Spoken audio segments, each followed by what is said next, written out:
दोस्तों, आज की कहानी एक शरीफ आदमी की है जो जरूरत से ज्यादा शरीफ है। उसकी जिंदगी अच्छी चल रही थी, पर एक दिन उसने जाने अनजाने में रशिया के सबसे बड़े माफिया से पंगा ले लिया। तब अपनी फैमिली को बचाने के लिए वो इतना ज्यादा खतरनाक बन गया कि बड़े से बड़ा गैंगस्टर भी उससे दूर भागने लगा। मूवी की शुरुआत में हम एक आदमी को देखते हैं जिसका नाम हच मैनसेल है और वो इस वक्त पुलिस कस्टडी में है और उसका एटीट्यूड 7वें आसमान पर है। पुलिस वाले उससे पूछते हैं कि तुम कौन हो। तब हच उन्हें अपनी स्टोरी सुनाने लगता है। हच एक सीधा साधा इंसान है। वो अपने फादर इन लॉ की कंपनी में ऑडिटर का काम करता है। उसकी जिंदगी ठीक ठाक चल रही थी, पर एक रात 2 चोर उसके घर में घुस आए। उन दोनों चोरों ने उसके सारे पैसे और उसकी कीमती घड़ी ले ली। उन चोरों में एक लड़का था और एक लड़की थी। हच ने उस लड़की के हाथ पर एक टैटू बना हुआ देखा।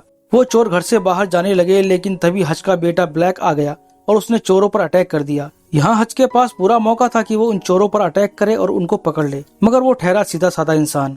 उसे उन चोरों पर दया आ गई। उसे लगा कि ये चोर किसी मजबूरी के कारण चोरी करते हैं, इसलिए उसने चोरों को अपने घर से भगा दिया। अब ये देखकर उसका बेटा उससे नाराज हो गया और वो अपने डैड को कमजोर समझने लगा। अब कुछ देर बाद वहाँ पुलिस आई। हच को अफसोस हुआ कि उसने कुछ क्यों नहीं किया। उसकी वजह से उसकी फैमिली खतरे में पड़ सकती थी। उसके जख्मों पर नमक छिड़कने का काम किया इस पुलिस वाले ने। उसने हच से कहा कि अगर मेरी फैमिली होती तो मैं उन चोरों को इतनी आसानी से जाने नहीं देता। हच का अपनी फैमिली के साथ पहले से ही रिश्ता खराब था और इस हादसे के बाद उसका बेटा भी उसकी इज्जत नहीं करने लगा। उसकी एक बेटी थी जो उससे बहुत प्यार करती थी और उसकी बहुत रिस्पेक्ट करती थी। अगली सुबह उसका पड़ोसी भी उसे ताने मारने लगा। वो यही बात करने लगा कि उसने कुछ क्यों नहीं किया, क्या उसे अपनी फैमिली की परवाह नहीं है। अब बेचारा हच सबके ताने सुन सुनकर तंग आ चुका था। जब वो अपने ऑफिस पहुंचा तब उसका साला चार्ली आकर उससे यही बात पूछने लगा कि उसने कुछ क्यों नहीं किया। अगर मेरी बहन को कुछ हो जाता तो उसका जिम्मेदार कौन होता। इसलिए चार्ली ने हच को एक गन दी ताकि अगली बार ऐसा कुछ हो तो वो अपनी फैमिली की हिफाजत कर सके। इसके बाद वो अपने फादर इन लॉ एडी के पास गया। हच ने उससे कहा कि वो उसकी फैक्ट्री खरीदना चाहता है। ऐसा इसलिए क्योंकि उसकी इज्जत तो कोई करता नहीं। वो चाहता था कि उसके पास कुछ ऐसा हो जिसे वो अपना कह सके। इसके बाद वो एक रूम में चला गया। उस सीक्रेट रेडियो से अपने भाई हैरी से बात करने लगा। हच ने बताया कि वो 2 लोग थे, एक लड़का और एक लड़की, जो काफी डरे हुए थे और उनके हाथ में जो गन थी वो खाली थी। हच को ये भी पता था कि वो गन कभी पहले यूज नहीं की गई थी। जब हच ने ये सब देखा तो उसने उन दोनों को जाने दिया। हच की ये सब बातें सुनकर ऐसा लगता है कि वो पहले शरीफ आदमी बिल्कुल भी नहीं था। खैर, सच्चाई क्या है ये हमें आगे पता चलेगा। इसके बाद वो अपने डैड डेविड से मिलने गया। डेविड एक रिटायर्ड FBI एजेंट है। अब वो काफी बूढ़े हो चुके हैं, इसलिए वो एक नर्सिंग होम में रहते हैं। इसके बाद हच ने उनको उस रात के बारे में बताया। उसने ये भी बताया कि उसकी फैमिली के साथ साथ जो भी उसे जानता है वो सब उसे कमजोर समझते हैं। इसके बाद हच घर वापस आ गया। तब उसकी बेटी ने उससे कहा कि उसका किटी कैट ब्रेसलेट नहीं मिल रहा। शायद वो चोर उसे भी ले गए, क्योंकि वो ब्रेसलेट उन पैसों में ही रखा हुआ था। चोर उसके पैसे ले गए, इससे उसे कोई फर्क नहीं पड़ा, लेकिन वो उसकी बेटी का ब्रेसलेट ले गए, ये उसे कतई मंजूर नहीं था। अब वो एक बार फिर अपने डैड के पास गया और उनका ID कार्ड और गन ले ली। अब हच हर टैटू की दुकान पर जाने लगा और उस टैटू के बारे में पूछने लगा जो उसने उस चोरनी के हाथ पर देखा था। कई दुकान देखने के बाद भी उसे कुछ पता नहीं चला। तब वो एक आखिरी दुकान पर गया।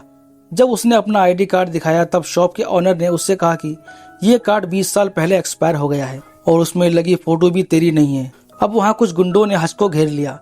तब हच ने उन्हें कुछ पैसे का ऑफर किया। तभी दुकान के ऑनर ने हच के हाथ पर एक निशान देख लिया। इसके बाद तो मानो उसके होश ही उड़ गए। उसने जाकर खुद को एक कमरे में बंद कर लिया। ये देखकर उन्हें समझ आ गया कि हच कोई मामूली इंसान नहीं है, इसलिए उन्होंने टैटू वाली लड़की का पता भी बता दिया। इसके बाद वो उन चोरों के घर पहुंचा। सबसे पहले उसने उस चोर का टकला बजाया। उसने कहा कि मैं एक आम आदमी हूँ और मेरी भी एक फैमिली है, इसलिए मेरी घड़ी और किटी कैट ब्रेसलेट वापस कर दो। उन्होंने वो घड़ी तो वापस कर दी, लेकिन वो ब्रेसलेट उनके पास नहीं था। अब यह सुनकर हच उस टकले को मारने ही वाला था कि तभी उसे एक बच्चे की रोने की आवाज सुनाई दी। उसने जाकर देखा कि एक छोटा बच्चा बीमार था और साथ ही उसे ऑक्सीजन मास्क भी लगाया हुआ था। ये देखकर हच के अंदर का इंसान जाग गया और उन चोरों को बिना कुछ कहे वहाँ से वापस आ गया, पर गुस्सा उसके अंदर अभी भी भरा हुआ था। अब हच बस से अपने घर जा रहा था, तभी कुछ गुंडे जबरदस्ती उस बस में घुस गए और वहाँ बैठी एक लड़की को छेड़ने लगे। हच का पहले ही दिमाग खराब था, उसके हाथों में खुजली मच रही थी। अब उसे अपना गुस्सा निकालने का मौका मिल गया था, क्योंकि वो चोर नहीं तो ये गुंडे ही सही। हच ने बस ड्राइवर को बाहर भेजा और गेट बंद कर दिया। हच ने थोड़ी देर मार खाई दिखावे के लिए और फिर वो अपने फॉर्म में आ गया। फिर एक गुंडे ने उसे चाकू मार दी। हच ने भी उन सबको काफी घायल कर दिया था। तभी उनमें से एक चोर ने हच को खिड़की से बाहर फेंक दिया। लेडी ड्राइवर ने उससे पूछा कि क्या वो ठीक है। तब हज बिना कुछ बोले दोबारा बस के अंदर चला गया और उस लड़की को वहां से जाने को कहा। इसके बाद तो बस हज के लिए एक पिंजरा और वो एक शेर, साथ ही वो गुंडे उसका शिकार। हज ने एक गुंडे को इतना मारा कि उसकी नाक ही तोड़ दी और उसे सांस लेने में तकलीफ हो रही थी। तो एक बार फिर हज के अंदर का इंसान जाग गया और उसने सबको जिंदा छोड़ दिया। अब जब हज की खुजली मिट गई तो वो अपने घर वापस आ गया। उसकी वाइफ ने उसके जख्मों पर मरहम पट्टी की। उसके जख्मों को देखकर उसकी वाइफ ने कहा, शायद हज के पुराने दिन वापस आ गए। मतलब हज एक आम इंसान तो बिल्कुल भी नहीं है। इसके बाद हम रसिया के सबसे बड़े माफिया यूलियन को देखते हैं, जो एक बार में बार डांसर का काम खुद ही कर रहा था। उसे ऐसा नाचता देख उसके साथियों ने उसकी पर्सनैलिटी पर सवाल खड़े किए, तो उसे गुस्सा आ गया और उसने वहीं पर एक आदमी को मारकर सबको बता दिया कि उसकी पर्सनैलिटी क्या है। हज ने बस में जिन लोगों को मारा था उसमें यूलियन का एक भाई भी था। अपने भाई की गंभीर हालत को देखकर वो उसके एक साथी से मिलने गया और उससे पूछने लगा कि उसकी ये हालत किसने की। उसने कहा कि वो सिर्फ एक आदमी था। ये सुनकर यूलियन भड़क गया कि तुम सिर्फ एक आदमी से मार खाकर आए हो। फिर उस आदमी ने माँ कसम खाई तो यूलियन ने उस पर भरोसा किया। हज अपना मेट्रो कार्ड बस में ही भूल गया था। अब ये कार्ड यूलियन के हाथ लग गया था, जिसकी मदद से उसको हज की सारी इन्फॉर्मेशन पता चलने वाली थी।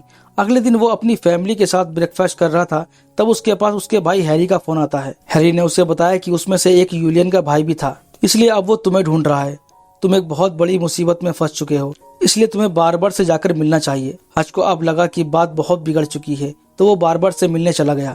बार्बर ने उसे बताया यूलियन बहुत खतरनाक आदमी है। रशिया में सभी गैंगस्टर का एक ही ग्रुप है और उनके पास बहुत पैसा है और उन पैसों की देखभाल यूलियन ही करता है। और अभी तक तो उसने तुम्हारे बारे में सब कुछ पता लगा लिया होगा, और होता भी कुछ ऐसा ही है। यूलियन को हज की पूरी डिटेल मिल चुकी थी। वो डिटेल जिस लड़की ने निकाली थी उसे कुछ ऐसा पता चल गया कि जिससे उसने तुरंत ही वो जॉब छोड़ दी और यूलियन के साथ काम करने से मना कर दिया। हज के बारे में ये बात क्या थी हमें आगे पता चलेगा। रात में हज अपनी फैमिली के साथ डिनर कर रहा था, तब उसने अपनी फैमिली से कहा कि इस बार वो छुट्टियां मनाने इटली जाएंगे। तभी उसने खिड़की से देखा कि कुछ लोग इसके घर की तरफ आ रहे हैं। वो तुरंत समझ गया कि ये यूलियन के ही आदमी हैं। फिर उसने बिना समय गवाए अपनी फैमिली को बेसमेंट में बंद कर दिया ताकि वो सेफ रहें। हज ने घर में अंधेरा कर दिया और उनके अंदर आने का वेट करने लगा। वो जैसे ही अंदर आए हज उन्हें एक एक करके मारने लगा। तभी अचानक एक आदमी ने हज को इलेक्ट्रिक शॉक देकर बेहोश कर दिया और उसे अपने साथ ले जाने लगा। रास्ते में हज को होश आ गया और उसने कार में रखे फायर एक्सटिंग्विशर को निकाला और उन पर चला दिया, जिससे कार का बैलेंस बिगड़ा और कार खंबे से जा टकराई। हज कार से बाहर निकला और सीधा भागते हुए अपने घर गया। थोड़ी देर पहले हज का घर जंग का मैदान बन गया था, इसलिए उसने अपने घर की साफ सफाई की और नहाने के बाद अपनी फैमिली को बेसमेंट से बाहर निकाला। उसने अपनी वाइफ से कहा कि वो अपने बच्चों को लेकर एक सेफ जगह चली जाए। इसके बाद उसने एक बैग निकाला और उसमें सोने के बिस्कुट भरे और पहुंच गया अपने बेसमेंट में उन गुंडों से बात करने के लिए। वहां हज उन गुंडों को अपने बारे में बताने लगा। उसकी बातों से हमें पता चला है कि वो एक किलर था जो गवर्नमेंट के लिए काम किया करता था। उसने न जाने कितने ही बड़े बड़े अपराधियों को मौत के घाट उतारा था। उसने बताया कि जब एक रात वो अपराधी को सजा दे रहा था, तब वो अपराधी उससे जान की भीख मांगने लगा। उसे अपनी गलती का एहसास था। उसने कहा वो आगे से ऐसा नहीं करेगा। तभी हज को उस पर दया आ गई और हज ने उसे जाने दिया। कुछ सालों बाद हज उसके घर गया तो उसने देखा कि वो आदमी अपनी फैमिली के साथ एक आम इंसान की तरह जिंदगी जी रहा था और वो काफी खुश भी था। ये देखकर हज को लगा कि उसको भी आम आदमी की तरह जीना चाहिए और वो शरीफ इंसान बन गया। अब ये कहानी खत्म होने से पहले ही वो गुंडे मर चुके थे। हज को वहीं पर सोफे के पास अपनी बेटी का किटी कैट ब्रेसलेट मिल गया। हज ने सोचा अगर ये ब्रेसलेट पहले ही मिल जाता तो आज इतनी बड़ी मुसीबत खड़ी नहीं होती। इसके बाद उनको मुक्ति देने के लिए उसने अपने घर में ही आग लगा दी और अपने पड़ोसी की कार लेकर वहाँ से चला गया। इधर हज के घर में दो आदमी हज के फादर को मारने आए, पर उन्हें पता नहीं था कि जिसको वो मारने आए हैं वो एक रिटायर्ड FBI एजेंट है। वो जैसे ही डेविड के पास पहुंचे, डेविड ने उनका गेम बजा दिया। इधर हज अपने फादर इन लॉ की फैक्ट्री में पहुंचा और उन्हें वो सोने के बिस्कुट देकर वो पूरी फैक्ट्री खरीद ली। इधर जब यूलियन को पता चला कि हज उसके आदमियों को मारकर भाग गया है, तो वो दूर दूर से अपने सभी आदमियों को बुलाने लगा। हज भी उस फैक्ट्री को जंग का मैदान बनाने के लिए वहाँ छोटे छोटे ट्रैप्स लगाने लगा और यूलियन से मुकाबला करने के लिए तैयारी करने लगा। इसके बाद वो यूलियन के उस अड्डे पर गया जहाँ उसने वो सारा पैसा संभाल कर रखा था। हज ने वहाँ मौजूद सभी लोगों को अपने अंदाज में मार दिया और वहाँ रखे पूरे पैसों में आग लगा दी। इसके बाद वो यूलियन के पास उससे मिलने गया जहाँ यूलियन बार डांसर का काम किया करता था। वहाँ हज को देखकर यूलियन को काफी हैरानी हुई और तभी यूलियन के लोगों ने उस पर गन पॉइंट कर दी, लेकिन हज अपने साथ एक बॉम्ब लेकर गया था। हज ने कहा वो यहाँ सिर्फ बात करने आया है, बॉम्ब को देखकर यूलियन ने अपने सभी आदमियों को बाहर भेज दिया और बैठकर शांति से बात करने लगा।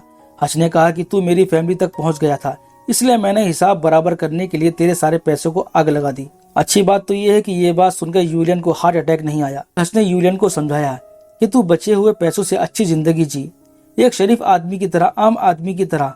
और यह कहकर हच वहाँ से चला गया। हच को पता था कि यूलियन अपने आदमियों के साथ उसका पीछा जरूर करेगा, इसलिए वो पहले से ही तैयार था। और हुआ भी कुछ ऐसा ही। यूलियन अपने सारे आदमियों के साथ उसका पीछा करने लगा। हच उन्हें अपने साथ अपनी फैक्ट्री में लेकर आ गया, जो कि हच का एक प्लान था। वहीं हच का भाई हैरी पहले से ही मौजूद था। वो अपनी स्नाइपर से उन पर फायर करने लगा। तभी हमने देखा कि हच के फादर भी वहीं पर मौजूद हैं। हच के फादर यहाँ उसकी लड़ाई में उसका साथ देने आए थे। वो इसलिए क्योंकि रिटायरमेंट के बाद उनकी जिंदगी से एडवेंचर लगभग खत्म ही हो गया था। हच ने फैक्ट्री में जो ट्रैप लगाए थे उसने अपना काम करना शुरू कर दिया था। हैरी पेशे से तो एक पायलट था, पर वो लड़ने में हद से कम भी नहीं था। देखते ही देखते उन तीनों ने उस फैक्ट्री में लाशों के ढेर बिछा दिए। पर तभी यूलियन ने आकर एक गोली हैरी को मार दी। इसी बीच उन तीनों की गोलियां भी खत्म हो गई। और तभी हच ने वो बॉम्ब निकाला जो वो यूलियन के पास लेकर गया था। उसने उस बॉम्ब को एक बुलेट प्रूफ गिलास के आगे रखा और यूलियन की तरफ बढ़ने लगा। वो जैसे ही यूलियन के करीब पहुंचा तो उसने उस बॉम्ब को ब्लास्ट कर दिया, जिससे यूलियन की मौत हो गई और हच को कुछ नहीं हुआ। तभी वहां पुलिस आ गई। हच ने अपने फादर और अपने भाई को वहां से निकाल दिया और खुद अरेस्ट हो गया। जाने से पहले उसने अपनी वाइफ को कॉल किया और उसे बताया कि अब सब कुछ ठीक हो चुका है। अब सीन प्रेजेंट टाइम में आता है, जहां हच पुलिस कस्टडी में था। तभी वहां उन पुलिस वालों को गवर्नमेंट एजेंसी की तरफ से एक कॉल आता है। तब पुलिस वालों ने उसे छोड़ दिया। इसके बाद हम 3 महीने बाद का समय देखते हैं, जहां हच अपनी वाइफ के साथ एक नया घर देखने आया था। और तभी हच को किसी का कॉल आया और तभी हच के होश उड़ गए। हच ने तुरंत उस डीलर से पूछा कि क्या इस घर में बेसमेंट है। इधर हम डेविड और हैरी को देखते हैं, जो हच की मदद करने के लिए अपने सारे हथियारों के साथ उसके घर जा रहे थे। और यहीं पर ये मूवी खत्म हो जाती है। तो दोस्तों, अगर आपको मूवी एक्सप्लेनेशन पसंद आया है तो वीडियो को लाइक करना और चैनल को जरूर सब्सक्राइब करना।